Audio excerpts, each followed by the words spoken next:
गे गोरकी हम डीजे बजेबो गे गोरकी हम डीजे बजेबो आगे ले जान रे सावन के महीना आगे ले जान रे सावन के महीना बोलबम के नारा लगेबो गे गोरकी हम डीजे बजेबो गे गोरकी हम डीजे बजेबो डीजे दयानंद दिलदार सरस्वती स्थान कठरा डी ढोल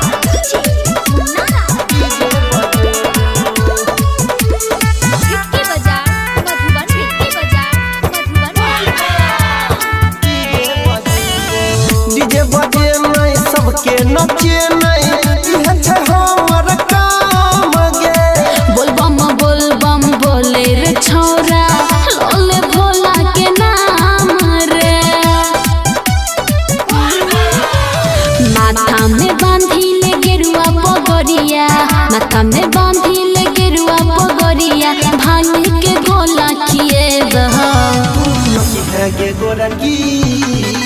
हम डीजे बजेबो गे गोरकी हम डीजे बजेबो डीजे दयानंद दिलदार सरस्वती स्थान कठरा डी ढोल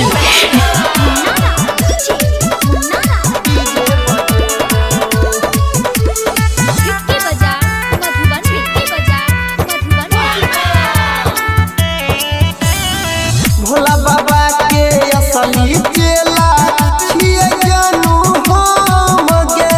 सबसे आगे रहते ही परवीन अनिल गोपाल बम रे मायरे के चिलम में दम कावरिया मायरे के चिलम में दम कावरिया गांजा के धुआं उड़े गे गोरकी हम डीजे बजेबो